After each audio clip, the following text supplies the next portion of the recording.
Hello, and welcome to System Mastery, the podcast where I have a confession to make. We're tired.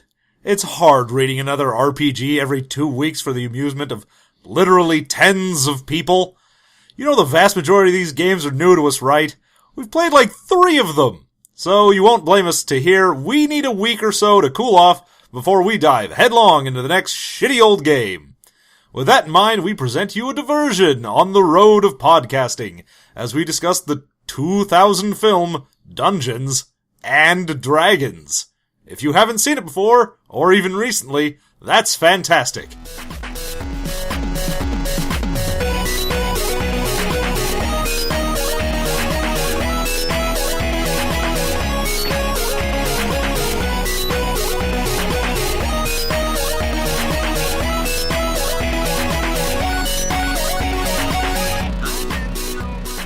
Alright, and we are back. Hello, Jeff. Hi there. I'm John, and together we have watched the worst movie that I've seen in so long. I know. It's really...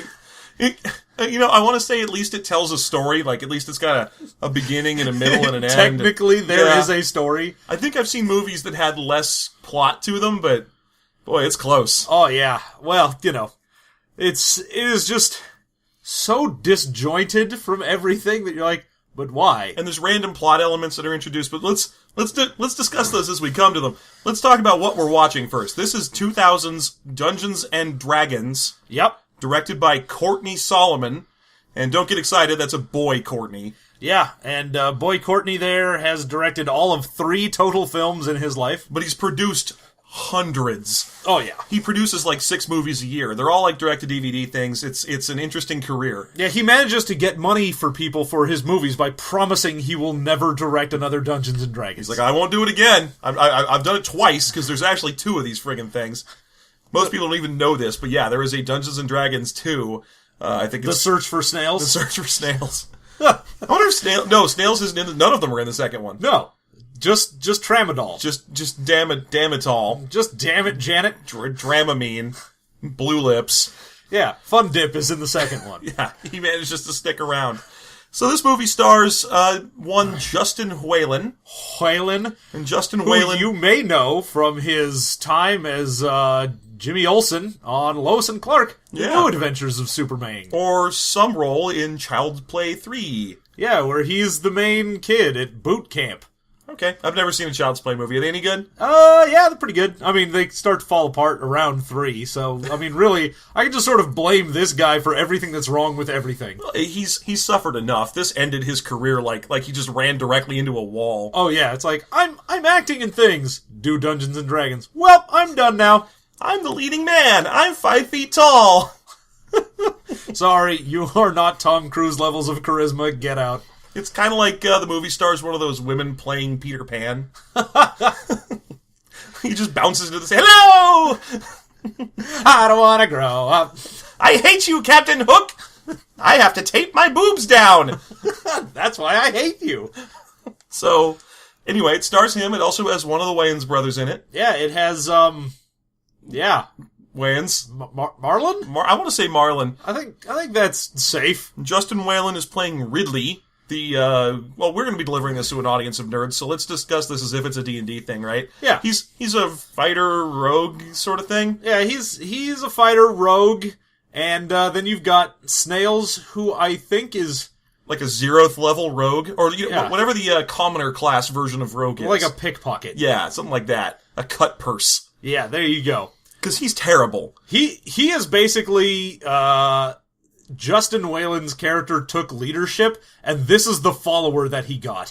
And his DM was real mean to him about it. He was like, "Oh, I get to control the follower you get, huh? You get Jar Jar Binks, only without the CGI makeup over the comical black guy." Yeah, you get this black man who will dance around and be useless. And scared of everything.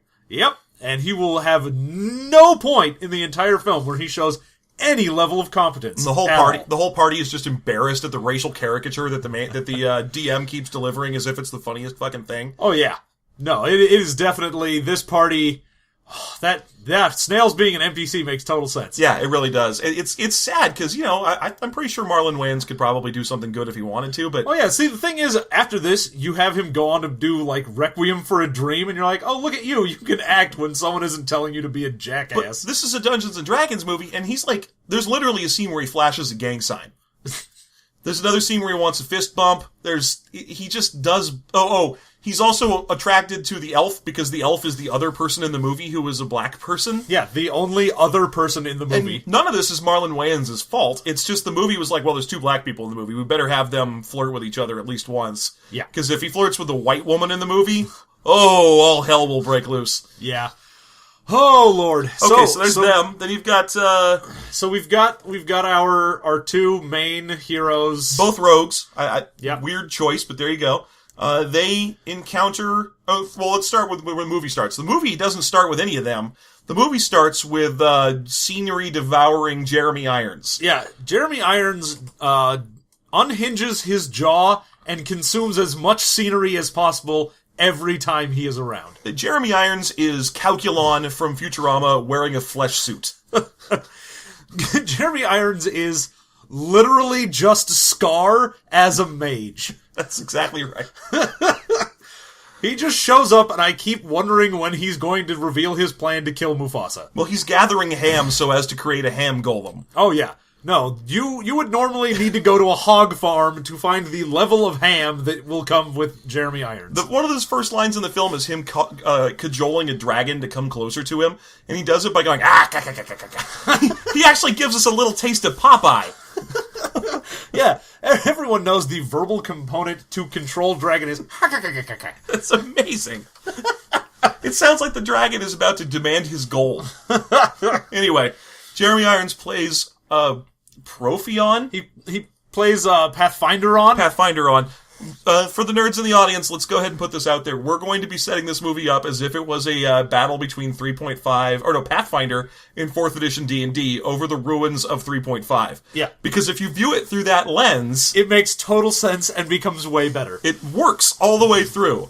So Profion represents Pathfinderon, the conservative wizard who doesn't want anything to change except that he's in charge. Yeah, he wants there to be wizard supremacy, actual, literal wizard supremacy. Yes. Because the kingdom is run by mages. Meanwhile, the Empress Savina, she wants everyone to be equal, and everyone in the kingdom to have equal levels of power. So she's probably Empress Serena the 4th edition. Yeah. She wants to usher in the 4th age of this kingdom. Yes. Just bear with us, because it actually works as you watch the movie, if you view it this way. That everyone exists in 3.x rules, and they're trying to decide, they're on a cusp of change. They're at a crossroads. So, she's played by Thora Birch. Yeah, who you may know as that chick from American Beauty. The chick from Ghost World. And nothing else. Thora Birch. Da-da-da-da-da. In this movie, she always wears outfits where you can't see the one thing that matters about Thora Birch. Yeah, and her awesome skin. She has basically Princess Amidala clothes on at all times. Oh yeah, and she's a lower level of acting than Natalie Portman in Star Wars. Oh yeah, it's like watching a very slightly grown up but not mentally version of the childlike Empress from Neverending Story. Oh yeah, and she just walks around going, I am confused because I think that everyone should be equal. This is what I need. I need this rod to save my kingdom. I would give my life for this. Yeah. There you go. It's real bad. It's especially bad when she's acting across Jeremy Irons. Oh, yeah. Who looks Jeremy Irons is sitting there going like, Counsel, tell me, what do you believe? And she's like, we should all be friends. He's acting with every single part of his face. Oh, it's like he reached out and sucked her powers away. I'm just seeing him double act while she just stands there and listens to it. It's really weird. Oh, it's so good. So anyway, he tries to control a dragon and fails, and the dragon kills a mook. And the mooks are standing there. There's 8 mooks standing at these 2 big wheels that they have to turn to open a door to a dragon. And then he goes, "Release the dragon!" And they're like, "What? Release the what? What?" Really? They all just Are you sort of, sure? "Oh?" Oh, like, so have they been putting in 8-hour days for how long? Not letting that dragon out? That's all they do all day. Hey, Jim, another 8 hours at the wheel? Yep. Yep. We have to turn it if someone wants the dragon. Ah, that'll never happen. Never happened before. It'll never happen again. I'm glad we didn't get the constantly stirring the water job. Yeah, there's a scene where someone is apparently at a mill for water where water is pointing into some sort of grinding mechanism, and he is picking up the water and putting it back into the thing. That's all he's doing. That is his job. Yep. Anyway, he briefly tries to control the dragon with a rod he's made and can't. Yep. And then it cuts to Empress Serena IV, who discusses how in the future she'd like every class to be equivalent. Yep. And for everyone to have a good time instead of just mages, because this is a world that mages run. Yeah. Okay, so just keep that in mind. And then all of a sudden, the Council of Mages is like, "But my feels!" Yeah, the Council of Mages doesn't want to surrender their ability to change the narrative of the game, irrelevant of what everyone else wants. Yeah. So we then cut to our two thieves who decide that now would be a good time to steal from the mage. Yes, The mage school. We're calling them thieves because calling them heroes is stupid. Yep. So they decide to go steal from a mage college, and the mage college has kind of a Santa Claus in it, and then also has the mage main character of the story, whose name is like Marina or something. Yeah. And she's played by nobody. She is played by someone that you will not see in anything ever again as well. She looks a little bit like a Charisma Carpenter. Yeah, seeing her, you'd almost be certain that she had to be one of Buffy's friends or rivals at some point. Yeah, she really looks like she's from the class of Buffy. She's probably a little too old. Maybe? Because she's around the right age to be in Buffy school in 2000. And I don't know. It's close. But, yeah. So, she is a wizard. Yep, she's a low-level wizard. And apparently every single spell she has needs some components. It's the same component over and over again, some glowing powder in a bag. Yeah. And she keeps getting that, and whenever she can't have it, she doesn't do anything. Yeah, at all. Not a goddamn thing. Yeah. Maybe she'll hit someone with a torch. Okay, at this point, we get to meet the third, or the last major character in this story. I mean, there's like several more characters in the story, but there's only one more that matters. When Bruce Payne enters as the thin, blue-lipped Damada. Yeah, Dramamine. Tramadol. Damn it all. Yeah. Demerol. Demerol. Yeah, Demerol, that's it. When Demerol is a kind of a fighter wizard sort of thing, and he works for the evil Emperor Pathfinder on. And he has a homunculus. He has a homunculus, so you know he's got to be some kind of wizard. He does nothing but whisper very slowly, stand around, and generally is the bad guy of the film. Yeah, because he has like two scenes where he'll punch someone to death, but mostly he's just there to whisper quietly. Yeah, he does a lot of that. Very slow talking. They even make fun of him for it in the movie. Yeah. That he talks too slow. So anyway, he shows up to try and take a scroll from the wizards, because the scroll... Here we go, let's get the plot out of the way. The scroll tells you where to get the Eye of the Dragon, and then the Eye of the Dragon is used to unlock the door to the treasure palace, where the rod that can control red dragons is. Yeah, because Savina has the rod that controls gold dragons. That's what you get for being Empress. Yes, and Profion wants the rod that controls red dragons so he can defeat the gold dragons and then usher in a new age of basically 3.5 supplements. Yeah. So, apparently. We have no idea what the politics of this world actually are. You know, there's a tower that looks to be several miles high. It's full of wizards. Yeah, we know wizards are in charge and they want to stay in charge. The movie has like 10 characters in it, so you don't really get a sense of what it is that they're arguing over or fighting about. Yep. You just there's some thieves, and they don't care about all this wizard stuff, and there's wizard stuff. Yeah. All right. So anyway, they try and get the scroll. They kill the old Santa man that was training the wizard. Let's just call her Marina, because I'm guessing that's right. Why not? And then they escape. The three of them, the two rogues and the wizard, escape. And then they run and fall into a pile of trash that happens to be the home of a dwarf. Yep. The dwarf is never given a name in the film. They have a dwarf. He has a name in the credits, but no one ever calls him anything. No, it's almost like he's there and they can't stop him from being there, and that's it. Like he's an extra in the film that just keeps pushing himself into the frame. Like, I'm still here, I'm the dwarf. And the guy who plays the dwarf also plays Grumpy in Once Upon a Time, so he went on from this to continue playing a dwarf. Yep, he's a man of many dwarven talents. Yeah. In this film, he is roused by humans falling on him in his pile of garbage he owns, and he gets up and grunts indecipherably and goes off to fight Bruce Payne briefly. And then he just follows them around after that. Yeah. He's just also with them. He has maybe 5 or 6 lines. Most of them are about food or gold. Yeah, he's mostly, I don't like elves, I don't like horses, I do like eating. Yeah, and you have to pay me gold. Yep. And then that's all you get out of the dwarf. Let's give him a positive. The one positive thing, not a Scot. There's no Scottish accent. I just don't want the Scottish accent. John actually hates Scots, and so didn't want him to be one of them. They are filthy people, and I do not want to be associated with them in any way. Yeah. Thank you, Longshanks. So, we have them on the run. They go to a bar, of course, because this is Dungeons & Dragons, so they have to have a tavern conversation. In the bar, we encounter a bunch of orcs that look like Krogans. We encounter halflings, which are midgets. Yep. And we encounter some random bullshit Star Wars Cantina stuff that has no basis in anything. Oh, yeah. It's like they just forgot what D&D was and was like, whatever. What do we got? Purple grease paint? Use that. That's fine. Go. What do we got? Some sort of mouthpiece thing? Just slap it on some guy. Get out of my face about this. Just make it look all monstery in there. Yeah. So they discuss briefly what the map is, and then... the Empress sends her best tracker to find them, which happens to be the elf. Norda. She gets a name. Yeah, Norda gets slightly more to say than anyone else that isn't the main characters. But I'd say less to do. Oh, yeah. Her entire job is to stop other people from doing things as well. Yeah.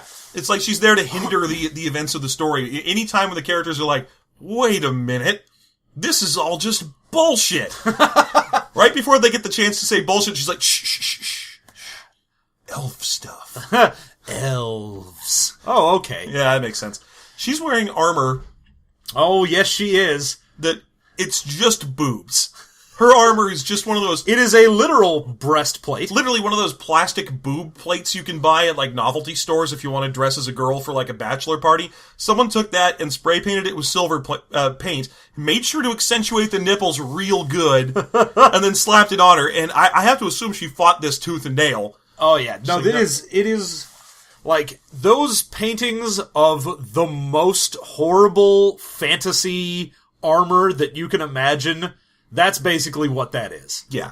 And she's just got upward-pointing big nipple boobs made out of armor. She looks like a C-3PO Tracy Lords hybrid. I see you've read my fanfic. I read all your fanfics, dear friend of mine. So, they all get together, and Tramadol shows up, and he's angry, and then they jump through another portal again. Yeah, he chases them into the woods. 2 of them have been hanging out in a magic map, and then they pop out of the map, and they're no longer in the tavern. Instead, they're in the woods, and they just keep having boy-girl flirt fight instead of doing anything about it. Yeah. Because the main character has to slowly fall in love with the wizard. The best part was, apparently everything inside the map, there was some wraith in the map that told them what they needed to do and how to do it and everything. But instead of that, we just have them pop out of the map and go, yeah, there was a wraith. He told us we need to go find this gem. It's in this town. Let's go! Clickety-clack, move along! Yeah, that is elf stuff. That is straight up the DM just going like, alright, roll gather information. Alright, here's what you get. Oh, might as well, as long as we're talking the D&D, the dwarf's a fighter and the elf's a ranger. Yeah. Are we good on that? So we've got a party that is 2 rogues, a fighter, a ranger, and a wizard with no components so they can't cast any spells. That's your party. Oh, and the ranger refuses to do anything other than intone elf things. Oh, yeah. No, the person playing the ranger is really trying to role play, not role play. I kind of picture that the person playing the ranger does not look up from their phone at any point during the session, saying, my character does elf stuff. Okay, goodies. Hey, Norda, what do you... Shh. Elf stuff. Back to Bejeweled. Yeah, also the guy playing the dwarf will just constantly get up and go get food and stuff, and they're like, yeah, alright, and so the party shows up, wait, where the fuck is the dwarf? This happens 2 or 3 times in this film. The dwarf's gone. The characters themselves are like, where'd the dwarf go? Yeah, and he's just gone from the scene, and then he's just in the next shot of the scene. Yeah, he's just standing next to the rogues in the next scene like, I'm also here now. I am here now. It just keeps happening.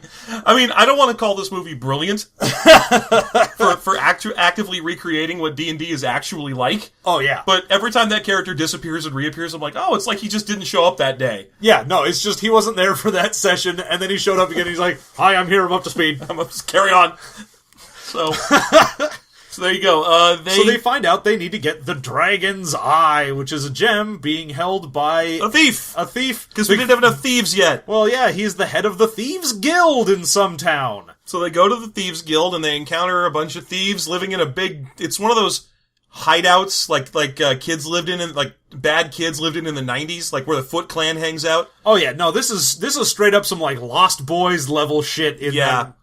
Yeah, there's a lot of, like, rock couches and hot babes, and there's, like, way too many thieves in there. It's like, in the middle of the day, shouldn't you guys be out thieving? Nah, man, we're union. Yeah. We thieve for an hour a day. Thief guild. Local Thieves 540. And then they meet the head of the Thieves Guild, Riff-Raff. Riff-Raff. It's actually, I forget that guy's name, but it's the guy who plays... Tom Bombadil. Tom Bombadil plays Riff-Raff. Yeah, it's the guy from Rocky Horror Picture Show, looking kind of like John Waters. Yeah, he's hamming it up. I will say, of all of the actors in this, that guy is second only to Jeremy Irons in the level of give a fuck that he has for his acting. Yeah, he's really into it. Oh yeah, he's only in like 4 movies, so you know he's gonna work it in every movie he's in. Yeah, he is amazing. So he tells them that they can have the Dragon's Eye because it is the prize for successfully running the maze that's in the middle of the Thieves Guild. And only Justin Whalen's allowed to go in there because all the other actors in this movie refuse to do any action sequences at any time. Yeah, nobody is allowed to do anything to move the plot except for Justin Whalen. Yeah, it's he's definitely the DM PC of the game. You gonna agree on that one too? Like, I'm pretty sure he is being played by the DM's girlfriend. Yeah.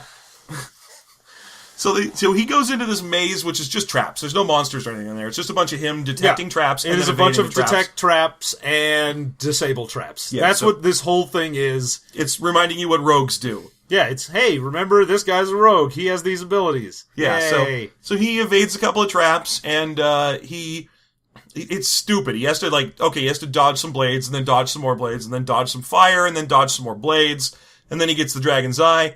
And then the Riff-Raff is like, hey, give me that gem. I've been waiting for someone to get through that maze to that gem because apparently someone a long time ago put it in there and we haven't been able to get it out yet. We just built a Thieves Guild around it. Yeah. That's all this. This whole Thieves Guild is an elaborate ruse to trick idiots to going into that maze. There was a maze down there and we figured, well, this is a good enough place to build something. For decades, we've lived with this big maze in here with all these thieves, and not once have we thought, why don't we just take that thing apart?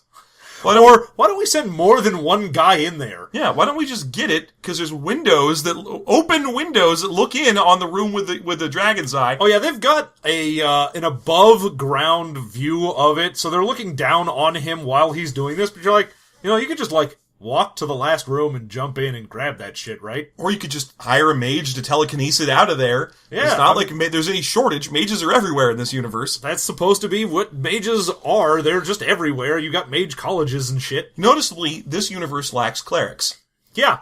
You will have one healer in this entire thing. And he just says that he's an elf, not a cleric. He gets to do it because he's an elf. Yeah. Well, that's because he is played by Tom Baker. Tom Bombadil. So Doctor Who shows up, says, fuck 3.5, fuck Pathfinder, and fuck 4th edition. I'm playing original D&D. I'm an elf. Yeah. And I have spells. My class is elf. Yeah. So anyway, the evil Riff-Raff guy, Xylus, I want to say, betrays them, demands the gem, and then, what do we call him, Demerol? Yeah, then Demerol shows up again. And just like he does every time, he shows up, kills the people that are currently hindering the party, and then they escape from him. Yep.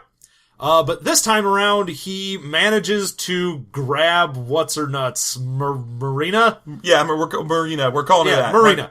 Grabs Whatever. Marina. Grabs the wizard lady, and then they go off and have to... Wait, does that happen now? Yeah. Okay, sure. So he grabs Marina and interrogates her, has one moment of actual acting where he's like, oh my god, I've got a weird parasite in me that the main fucking villain put in me. Yeah, Profion throws a weird tentacle thing into his head, so tentacles can come out of his ears, and they have little flower mouths, and he hates it, but apparently it gives him superpowers. Yeah, he can use the tentacle things coming out of his ears to drain the thoughts out of her. We're way too far through this movie for how far we ended the story. Let's talk about Demerol or Dameron or whatever, Damarin for a minute here.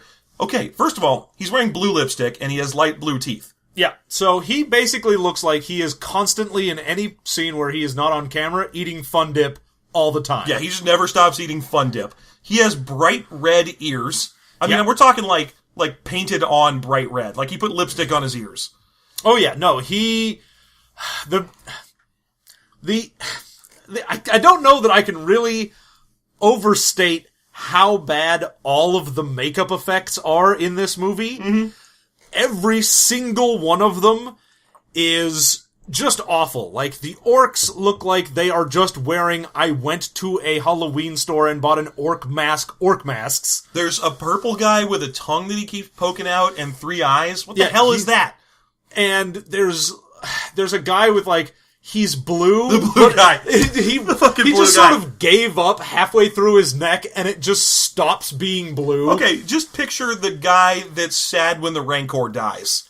Picture that guy. I think his name's Malakili. Picture him, and he put some blue crap on his face, and he was going to start putting it on his neck, but he ran out of blue crap, so he stopped. Yep. That's that character. And then there's a guy who just sort of looks like he tried to put camo makeup on and lost interest halfway through. Yeah, I guess he's a lizard man. I don't know. But there's a lot of this. It's like they just let them into a party city for 10 minutes. At one point, we get 2 elves that have some paper mache half jaws. Like, they took some paper mache, made skulls, animal skulls, and put them on the side of their face, and didn't even, like, make masks out of it. It is straight up just like, we took some string, put this paper mache half of a jaw of a skull near our face, and called it a day. It looks like if you taught a 4-year-old paper mache and asked them to make the Bluetooth that Daddy's always wearing. It's like a headset. They look ridiculous, and that's basically just the theme of the film. And, well, there's CGI in this, of course, too, because it's the year 2000. Don't even worry about whether or not there's CGI. There's CGI blood, there's CGI dragons. When the 2 thieves go in to rescue, they have the elf and the dwarf with them. They go to rescue Marina from Demerol's castle, but the elf stops the dwarf and is like, no, they have to do this. We can't do this. It's a module. We are not meant to enter here. Only they are. It's a module for 2 rogues. Levels 3 to 5. She has no reason to stop the dwarf. She just does because that's what was in that scene. Yeah, Okay, but this is why we're talking about it. They have to get past a beholder. They certainly do. For no reason at all, there's a beholder in this, and it's just there because they were like, well, it's D&D, we should put a beholder in here. But it's working for Mooks. Yeah, it's basically a dog. Yeah, and it acts that way. Like, he throws a rock, and it just immediately goes, "Rah!" and, like, runs over to see what it is. Yeah, I thought it was kind of cool looking when they first show it, because you see the back of it, and it's breathing real heavy. So you can kind of see these 3 big pads on it inflate and deflate where it's breathing. I thought that was kind of neat. They were like, oh, we're actually going to give it some beholder biology. This is going to be neat. Yeah, it's got little air sacs that it breathes into. Okay, great. Maybe they have to fight this thing. They shouldn't, because they're clearly very low level. Oh, yeah, this thing is just going to straight up disintegrate them, but whatever. Well, they just throw a rock, and it goes, or it just zips off in the opposite direction.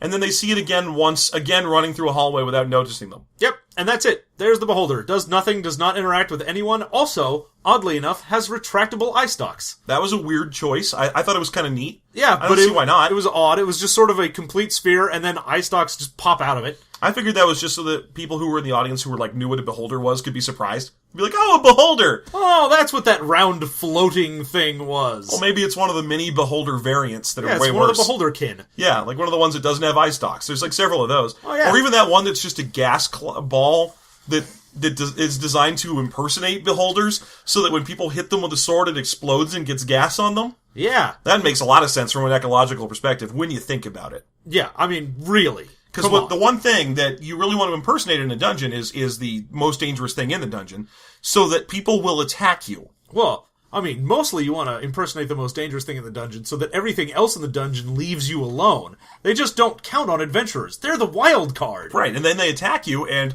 your natural defense is to kill yourself, so as to poison the room with gas. Yeah, I mean, much like every nerd.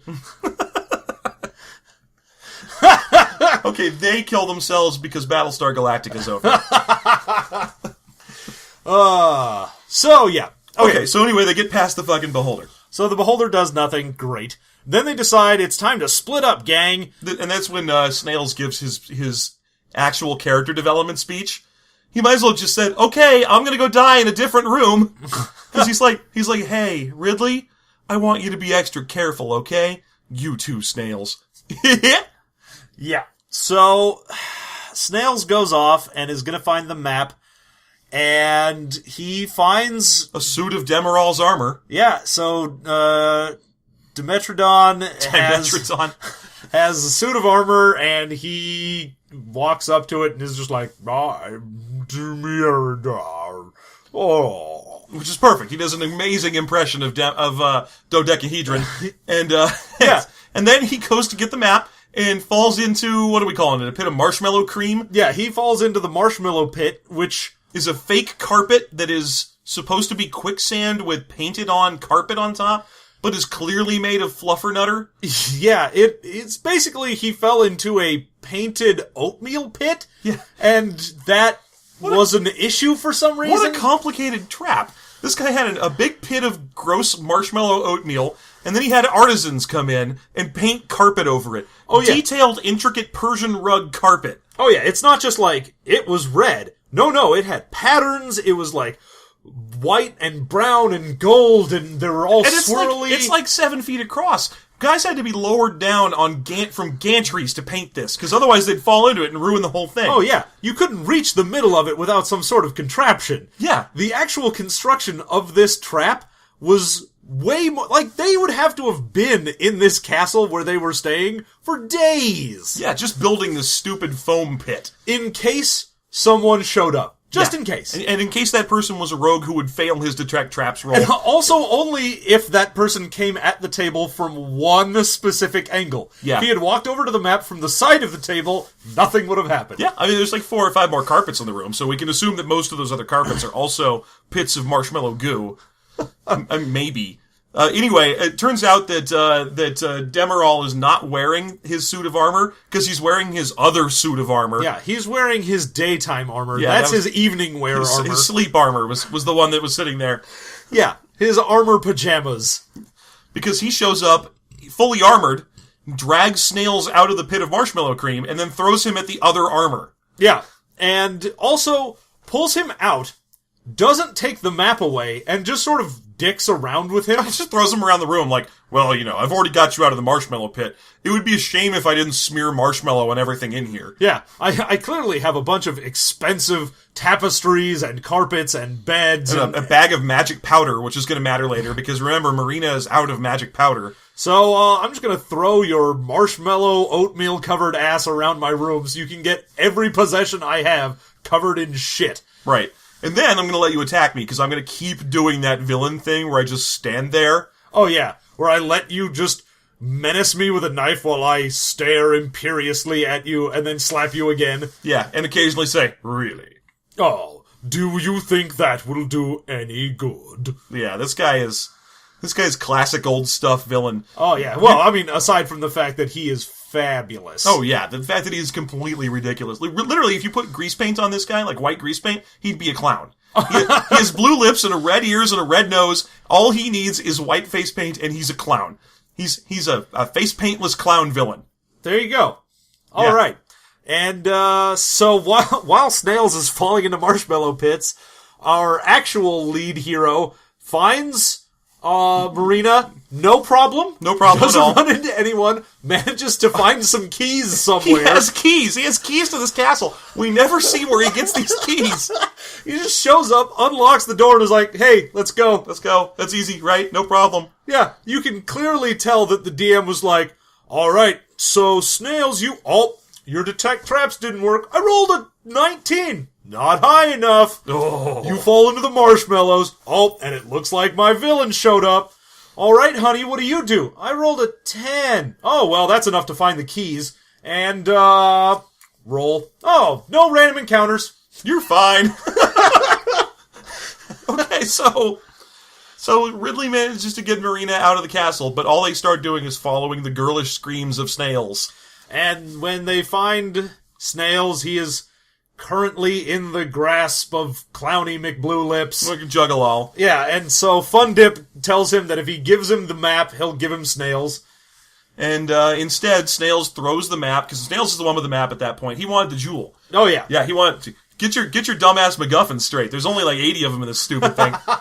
So he has this jewel that's the Dragon's Eye, and Demerol says he's willing to trade it for the map, but no one trusts Demerol. But anyway, Snails throws the map 3 feet in front of himself, and it lands on the floor, way closer to the bad guys than the good guys, which is enough for the bad guy to kill him with his cool Wolverine blades. Yeah, he's got some little, like, cestus things going on. He literally has 3 holes on the top of his wrist thing, and it pops little swords out. Oh, good. So he actually has a Wolverine claw. So he uses that to kill Snails and throw him off the castle wall. Yeah. And then they have a fight, and he wins the fight. Damodal or whatever manages to stab Ridley real good. We're talking through above the shoulder blade down into the middle of him. Yeah, he gets wrecked. He Yeah. just Major League Gaming wrecked. Yeah, that's a solid crit right there. Anyway, Marina picks him up, realizes that there's some magic powder on Snails' corpse. So manages to use the same magic powder to cast a sort of lightning ball spell. Yeah, the lightning ball. She also casts a lasso and a bunch of portals and a regular hold person. Yeah, so they managed to get through this portal, and somehow there's an elf village, I guess, nearby? Right, because they make it there before Ridley dies. And then, Norda shows up as well with the dwarf, and then they go to an elf village. And Doctor Who decides he's going to be a healer. Yeah, so Doctor Who basically puts his hands on Ridley, and Ridley changes color briefly, and then gets up. And he's like, what was that? And he goes, well, you humans merely use magic. Us elves are a part of magic. Yes. Now, follow me through space and time! I'm surprised they didn't just say, I'm a cleric. Like, what was that? Healing magic. Yeah. I worship Melora. Whatever. It's not that complicated. There's a whole extra set of classes we don't even talk. He doesn't even need to be a cleric. He could be a druid. But no. So, and the weird thing is, they don't even mention the actual 3rd edition classes by name. They'll say thieves and mages, but no one ever says wizard or rogue. Or sorcerer. There's none of that. No one says fighter. No one says ranger. She's just a tracker. Yeah. So it's almost like they didn't have the license to this game. No, it really feels like someone made a Dungeons & Dragons movie, but didn't want to actually do anything Dungeons & Dragons-y because they thought they would get sued for it? Exactly. Like, they sold this thing to Dungeons & Dragons after the fact. Yeah, they were like, oh, we made a movie and we skirted a little too close to D&D. Would you like to buy it? Look, we could turn these Krogans we put in this into orcs, and I guess we could probably put some extra ears on this ranger lady so she looks elfy, because that's all they have doing for her. Yeah, there is no weird elf stuff. It is just straight up, I've got some Spock ears on. Right, and the dwarf's the same size as everybody else, too. Let's get that through. Oh yeah, the dwarf's a Viking. That's what that is. The dwarf is just a shorter than normal human with a lot of beard. Like bright red beard. He actually just kind of looks like Hagar the Horrible. Yeah, so he's great. Yeah, he's great. The best character in the movie because he doesn't do anything stupid all the way through it. So after Ridley gets healed, he makes out with Madeira. Yeah, he's real sad about the death of Snails, and he has to. He yells at her about how wizards are unfair and overpowered, and she's like, "Well, not all wizards want to be unfair and overpowered." Not all wizards. Yeah. Some wizards want to just have daily powers and encounter powers, just like you. And then they make out, and then they give him a cool elf sword. Yeah, he gets, I don't know, some sword that briefly glows blue. In the presence of Demerol's lips. Yeah. So then they get a slap on the ass and are sent packing to go, I don't know, find the scepter of Red Dragon Control. Yeah, they have to find the Rod of Red Dragon Control, which they do by taking that jewel and that map that they have and using it to find a room with what is literally the cover of the 1st edition Dungeons & Dragons Player's Handbook. And then when they find the dungeon, So Ridley goes through, and then everyone else is stopped by a wall of force because we're not allowed to have anyone else do anything. Right. Oh my god, could you imagine that party campaign? Like, okay, what do you know? Only my girlfriend can get through the wall of magic power. Oh, looks like right after she went through, a wall of force went up. Does anyone have the ability to get through a wall of force? No, we're all too low level. Huh. How unusual, a curse is placed on you where you have to read the letter K in the dictionary. Come, honey, it's time for pizza and further adventure. Yeah, so Ridley goes into the dungeon, sees that it is full of treasure, grabs a handful, and he's like, nope, not gonna do it. Not this time, Snails. Not this time. Why? Why? It's not like it's cursed treasure. And That's and never he been brought up. specifically mentioned snails, which you'd think he'd be like, I'm gonna take a handful of treasure for you, Snails, because you totally would have done this because you're terrible at everything. Because that was your one character trait, Snails. The only thing you had going for you was you were greedy. You wanted things. So, then he talks to a skeleton. Yeah, the Crypt Keeper shows up briefly. The Crypt Keeper wants him to know that he's got a scare of a good time for him. And he wants all the boils and ghouls to know that this dragon control rod will absolutely be a frightful good time. So he tells him that the rod of dragon control can only be used by people who are special and have the power to use it. Yeah, if you're a special snowflake, then you can use the rod of dragon control. Yep, here's the artifact of the game, which only the major character can use. And let's just say this, it is a Nerf toy. It's a Nerf bow with a Christmas ornament stapled to it. It straight up looks like someone took one of the large plastic candy cane things you'd find at Christmas, wrapped it in red electrical tape, and then dangled some shit they found at Michael's off of it. That is what it looks like. It's got that kind of gleamy plastic like you see on a brand new squirt gun. Yeah, that's what you're seeing with this thing. Oh God! When he grabs it and holds it up, it glows, and you're just like, oh, you can kind of see the little screw portal where you put in the 2 AA batteries. So he leaves the dungeon, and what do you know? There's Damerdon, and he's got the party all taken care of, and he slightly nicks the mage and is like, give me that shit. It's a great line, he says, oh, I have cut her. And she has a little tiny cut on her. Just like a little baby cut. Like, oh no, I fucked up shaving kind of cut. Yeah, like a paper cut. And he says, oh, I've cut her. Pray I don't do it again, or something. And he's like, oh, I'll give you whatever you want. I'll give you, here's the rod. He throws the rod to him, and at that point, after he throws the rod to him, then the dwarf and the elf and the wizard are all like, brah! They Superman their way out of everything. So he's just like, yeah, if I give you this rod, do you promise to let them go? Yes. And then he throws the rod to him, and he's like, I lied. I was trustworthy a moment ago. And then they try to do something, and the elf just straight up murders the 2 people holding her. Yeah, she has like... The dwarf then turns around and murders the 3 people holding him, and you're like, what were you waiting for? Also, the elf, clearly, she looks like she draws daggers and starts stabbing people. I watched this real closely. She doesn't have any daggers. She has nothing. Yeah. She's just holding her hands in little fists.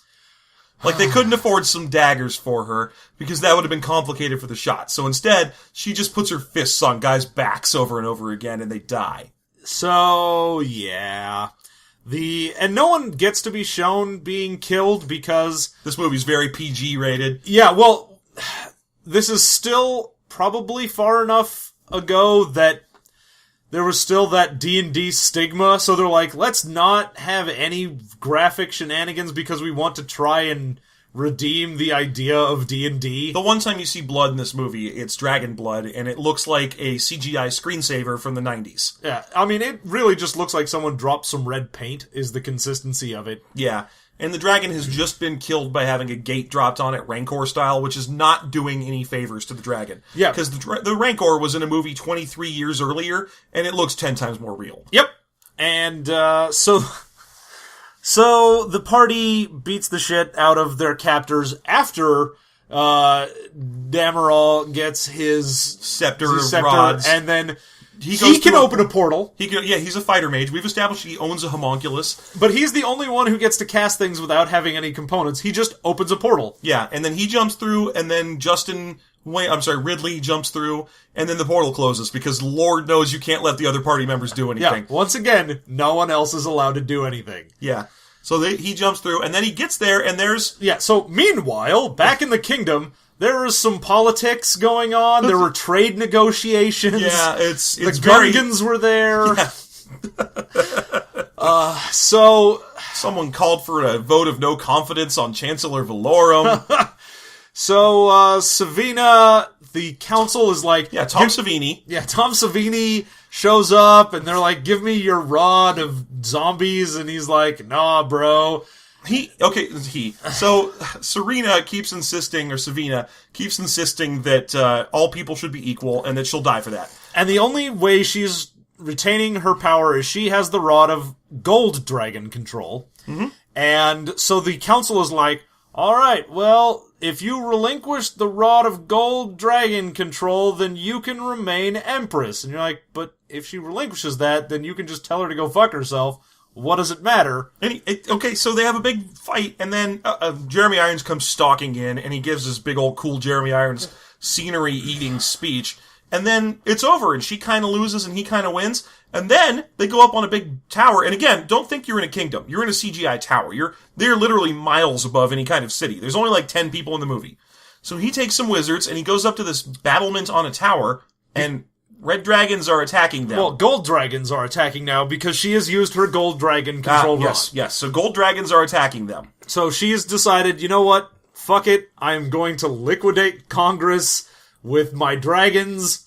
So, you know, that's not an abuse of power, but that's fine, whatever. Yeah. And she decides it would be a great idea to ride one into battle like a goddamned moron. Which means you get a bunch of shots of her clearly just sitting on a couch somewhere. Oh, yeah. Doing that, like, whoa! Reaction. Whoa! Yeah. It's like pictures of your kid in Santa's sleigh. That's what you get for the effects on these shots. Oh, this is straight up like if you've been to Universal Studios and you sit in a chair and they're like, here's a green screen behind you. Everyone else will see what's going on. All right, look surprised. Whoa, that's what she's doing. That is the level of quality it is. I maintain that Thora Birch was not told that this movie was called Dungeons and Dragons. I think she probably thought it was a TV pilot.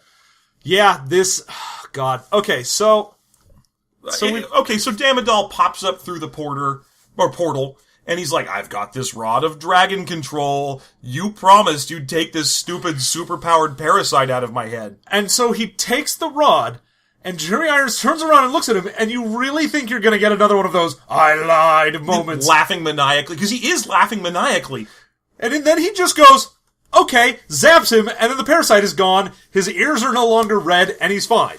Jeremy Irons, true to his word. Yeah, Jeremy Irons the only villain in this because the leader of the Thieves Guild betrays them. Mm-hmm. Dramadol betrays them, and then it gets to Jeremy Irons, and he's like, "No, I kept my word. No, you're cool, man. Yeah, you're a loyal dude, and I said I would take that shit out if you got me the rod. You did, great." Several minutes later, Justin Whalen also pops through the portal and then kills him after he has the parasite taken out of him. So, Dumbledore goes ahead and gets stabbed and tossed off of the building. Yeah. That's the end of, what we called him at the end there. Dumbledore, sure, that's fine. Yeah, because he gets pushed off of a tower. We gotta go through this fight, because he pops up and he's one mad at him, and they have one of those fights where they just keep swinging their swords at each other from about 8 feet away, so that only their swords could possibly impact other sword. It is swings that could not do anything at all. Yeah, it's high school stage fighting, and every time their swords hit, you get a little flash of red lightning for one sword and yellow lightning for the other, because one of them's a good sword and the other one's an evil sword, and then he manages to kill him by doing a cool backflip, which is a thing for him. He does several backflips in the movie. Yep. Lands, stabs him in the back, and throws him off the battlement. No, backstab, woo! Got an actual backstab in. The end of Damodal. Yeah, we don't get to see the sword go through him, again, because this movie does not want to actually show violence. No, so you get a lot of characters stabbing other characters and breathing really hard into their ear. that happens a lot. Yeah. Okay, then he starts fighting Jeremy Irons, because all the other wizards he took up there are gone. Yeah, they just either died or disappeared. They went off with the dwarf. They're off with the dwarf having pizza. So Jeremy Irons fights him by summoning a staff that just auto parries for him. Well, he doesn't even move it. He summons a staff, and then Ridley tries to hit him 3 times, and each time he does it by trying to hit the staff. Yeah, it hits the staff. The staff apparently has some sort of green force field around it, and he doesn't do anything or move at all. He doesn't, for example, try to stab Jeremy Irons. He just keeps going for these big baseball swings at a stick. Yep, that he has previously established does not work. Then he kicks, what's his name? Oh, Pathfinder on, kicks him to the ground and is menacing him. And then the rest of the party shows up, and all three of them show up and go like, I'm here to help, and he just casts hold person on them. Yep. That's all they get to do. Each person shows up, and one by one, he's like, okay, and zap, you're done. And Dwarf shows up, and zap, you're done. And Elf shows up, and zap, ha. I'll say a line to you because you're slightly more important than the Dwarf. And you're done. Yeah. And then, at that point, let's just get this over with. Fuck. Ridley breaks the staff, or the Rod of Red Dragon Control, which he apparently stole from the bad guy. And, this causes him to freak out, and then a gold dragon shows up and eats him. Yep. And, the gold dragon, consumes him and then starts flying away, and it follows the dragon for a while. The amount that I wanted a comedic burp. And it doesn't happen. And you really think, oh, it's gonna happen. You keep following the dragon. There's gotta be a reason you're following it. Oh, no. No, there isn't. If a giant monster eats the main villain of the film, it burps. It burps. By God, it burps. When the Rancor eats the Gamorrean, it burps. When the Sarlacc pit eats Boba Fett, it burps. I want a burp. Sir. I got no burp. Not even ADR'd in, like all of Thora Birch's lines. So, and apparently, when you destroy the Rod of Dragon Control, instead of then having a city full of red dragons that are under no one's control, freaking out, fucking everything up, they go, oh, okay, let's leave now. Yeah, they all just fly away, and so do the gold dragons, because you only need one CGI spectacle that looks like a DVD from the early 2000s of techno music. Oh my God, it is so bad. Like, it looks like those old 3DI games where it's like, there's a dragon! It's like the dragon that you see standing over the opening credits in a Gauntlet game.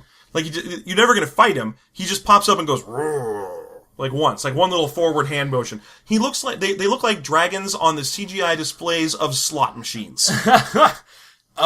Pretty much, yeah. No, this is like some freshman in graphic design's project for the year. I don't want to make fun of this too bad, because I like, on a small level, I want to say, oh, well, this is 2000. How good was it going to be?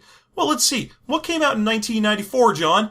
Jurassic Park? How good did the dinosaurs look in Jurassic Park? Real fucking good? Yeah, they sure did. These dragons, on the other hand, are worse than the dragons from the contemporary video game Panzer Dragoon. So, yeah. No, it's real bad. Yeah. No comedic burp. That's what I'm so angry you have no idea. Anyway, at that point, it cuts to a cemetery, and now wearing studded leather, sweet cool black armor, and something like 6 belts, we get to see Ridley standing there over the corpse, or not the corpse, the way better. Oh man, if he was standing over the corpse of Snails, just it was still there and they hadn't done anything with it. It's like, hey man. Well, it still didn't do much. I mean, okay, her whole deal was that everyone in the city is now equal. They actually give Thora Birch an ADR line. Like, you don't see her when she says it. It's just announced over a view of the city. She just goes, I have pronounced all of you equal. Everyone in the city is equal now. It is equality. What? What does that mean? Yeah, you are all equal. I'm now going to go back to my palace and riches. But, I mean, just be assured that we are equal, though. I can still use magic, and you can't. So then we get the moment where Ridley kneels next to the pile of rocks. Which is all they could afford to give Snails for a funeral, because Ridley stopped stealing a while ago. I assume he dual-classed into Paladin or something. Yeah, so now he tells the dead body of Snails that, hey man, you made a difference. No, you didn't. Changed things. No, he didn't. You really made society a different place. Had nothing to do with it. Yeah, the amount that he's apparently just lying to the spirit of his friend. He's like, yeah, man, your bumbling idiocy really, I don't know, it helped somehow. Yep, you sure were there. You were here, just like this dwarf and elf. You were present at an important event that I did, friend.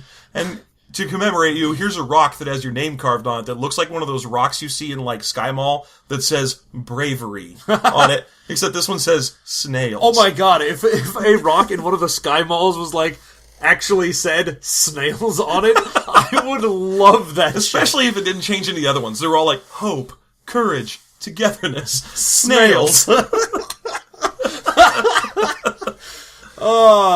So, at that point, the rock's snails word falls off it. Yeah, because he gave the dragon's eye, which apparently at some point in time between beating the horrible wizard and getting his sweet new studded leather, he decided to go back to the dungeon, pry the dragon's eye out of the door that he went through. Still not take enough gold to get a proper tombstone for his friend. And then just leave that gem on the pile of rocks where his friend is. Now, they're in a proper graveyard at this point, I want to mention. So he's like, oh yeah, here you go, you finally got that big score you wanted. I'm going to leave this gem here, which the next person that shows up into this graveyard is going to be like, holy shit, a giant fucking gem, and take it. That won't happen because the word snails falls off of his bravery rock, and then the gem starts glowing, and then he picks it up and goes, "Is this?" Shh, elf stuff. Yep, that happens. She literally says, "Don't talk about it and don't ruin it." Then it starts glowing real bright, and all four of them, because the dwarf is there too, turn into fireballs and fly away. Yep. And then, that's it. That's it. Credits roll. End of the movie. The party turns into fireworks. We're done. We're out. We're setting up for the sequel, of which none of these characters will be in, because they all turned into fire and died. Yeah. They were like, oh, let's all touch this glowing stone together, and then died. One last time, the elf gets to pop up and say, hey, don't even worry about it, bro. Chill. It's cool. Forget it, Jake. It's Dungeons and Dragons Town. One last time. Yeah. Alright, so, what'd you think? Did you like this film? Would you say it's a good movie? Holy Christ, this movie is so bad. From every point of view, like, not only does it fail to be a D&D movie, because it isn't allowed to do anything D&D-ish, it has, aside from dwarf and elf, there is no other actual represented races. Like, we mentioned the purple guy with 3 eyes. I'm like, just give Yankee anything. Something. There's like 16,000 monster manuals. Open one to a random page. Put some fur on a guy and call him a quaggoth. Whatever you gotta do, but don't just make up races. You're working with a huge expanded library of things that already exist. Take your orc costume, throw fur on it, call him a gnoll. I don't care. Yeah. And again, there are halflings briefly in the film. They are mentioned verbally as well. There's a point where Snails says, remember when we robbed that halfling and he beat me from the waist down? Yeah. And although I can't remember, I'd have to go back. I don't even know if he says halfling or just... He says halfling. Okay, good. I was paying attention to the beginning of this movie. I stopped by the end. So not only is it just terrible from that, but all of the acting except for Jeremy Irons and Riff-Raff. Mm-hmm. Oh, Tom Baker's okay. Oh, and Tom Baker's fine. In his one set of lines. Tom Baker gets to show up and be like, hey man, elves are awesome, and how about you go fuck yourself? Yeah. Peace, I'm out. And that's about it. Alright, do you have a favorite moment you want to discuss before we close this bad boy up? I do. Favorite moment has got to probably be just Tom Baker showing up. Because at this point, you've managed to throw in a bunch of random nerd stuff. Like, they kept having people that were in other nerd things. So you had a guy that was in Superman, or Lois and Clark. Lois and Clark. You get to be a real Superman nerd. Oh, yeah. So you have all of these random people from various other things. You've got fucking Jeremy Irons. Mm-hmm. You've got all of these guys that are in stuff, and then Tom Baker shows up, and I'm like, okay, I understand you're trying to get the nerd watch here. Mm-hmm. You want nerds to watch your thing. It's too late. But you can't help anything now. I'm going to say one of my favorite moments is when Snails goes to talk to the elf, and he's hitting on her. This is the second time he's hitting on her, because he hits her in the bar, and then again when they're out walking in the woods. And this time he walks up and he's like, hey baby, we should probably be together because, I don't know if you noticed, but there's only 2 black people in this movie. And then she says, how old are you? And he responds with, well, I'm 23, but I'd be willing to take an aging potion for you. And then she says, I'm 234. And he's like, whoa, that's way older than I expected. And I love that part, because I'm like, what is he worried about that? Is he like, well, now she's got that musty pussy. Oh, no, man, I don't want to clear the cobwebs out of there. I'm out. No, I don't want to get any paper cuts. when I'm going south. Also, again, we want to talk briefly about how this movie is basically a delineation between a Pathfinder and 4th edition, because we have a princess, or an empress, who wants everyone to have equality, to all powers to be the same, for mages to not rule, and for everyone to flourish, and she's willing to lay down her life for a world where that's the case, versus an evil sorcerer whose only goal is to make sure that mages stay in charge all the time. Who loves the power that came before him and wants to continue on with that power, but have new dominance. Mm-hmm. And his goal is to send out another mage to go kill a bunch of rogues and fighters and stuff. We need to take out all of the martial characters. So that mages can continue to rule. Yep. So there you go. All right. Anything else you want to say? Would you recommend people watch this thing? So, I had been actually wanting to watch this movie again, because I hadn't watched it since basically 2001. I saw this in theaters. I remember being angry as hell. Oh, yeah. No, I went and saw it in theaters and was like, what the Christ is this? Yeah. So, I had been wanting to see it because I really wanted to know if it was as bad as I remembered, and if Jeremy Irons was as hammy as I remember. Yeah. And it is both. Both of those things are true. He just straight up shows up into the council meeting and is like, you need to be prepared. Oh, yeah. No, every one of his lines would be a perfect replacement for a Scar line. It would be fine. Yeah. Yeah, damn it, doll. You failed me again. You're clearly from the shallow end of the gene pool. he's so hammy. The mouth motions on this guy are just the best. I love him. He's worth the price of admission. Yeah. If anyone recommends you see this, just watch it for Jeremy Irons. Yeah, if you've got a hankering for some spiral cut, honey glazed Jeremy Irons, this is the movie to get it. Yep. All right. So, I think that just about wraps up our review of Dungeons & Dragons, the movie. Yep. If you'd like to hear us review more nerd movies, it's not like this movie doesn't have a sequel. It sure does. Yeah, you can go ahead and recommend some other nerdly type movies for us to review. We will always have that in mind, but next time we will review an actual RPG. We're going back to basics. We're going to get back to the cycle of what we like to do, so check back in a few weeks for the good old hard stuff. In the meantime, you can find us, as always, at SystemMasteryPodcast.com, or on Facebook, or on Twitter, or on Gmail, yeah, or the System Mastery Pinterest. Yeah, we've got our new Pinterest and our Tumblr. Find us at r/System Mastery on the Reddit. Our pronouns are system, systemer, and systemist. Yeah, we're tumblr.systemmastery.com.net. Something. I don't know. Oh, whatever. There it is. You kids these days. Just leave a comment in the area below if you have some disagreements about Dungeons and Dragons, but dear God, why would you? Or if you want to hear us review anything in particular. Yeah, or send us a letter, old school style. Oh yeah, you can do that. You have to email us to get the address, because I'm not just putting that on a podcast. We were lucky enough to receive a gift from one of our readers recently. A fella named Grant Woodward sent us 2 RPGs that he'd like to hear us review, said they were pretty much right up our alley. I flipped open a copy of Deliria that he sent us and encountered not 1 but 2 naked fairies immediately, so I think he's probably right. Yeah, probably. Grant Woodward is the host of a podcast, and it's called Saving the Game. Recommend you find that, check it out. Looks like it's a pretty good listen, so thanks again, Grant. If you'd like to send us books, we'll always take them, but we'll never give them back. Yep, they are ours now. This is ours. We own this book. These 2 books about fairies and how their magic affects the mundane world. Oh, you mundies. Will we read this next? Probably. Yeah. Well, why not? Might as well get it through. Sure. So thanks again, Grant, and thanks everyone for listening. Have a lovely day.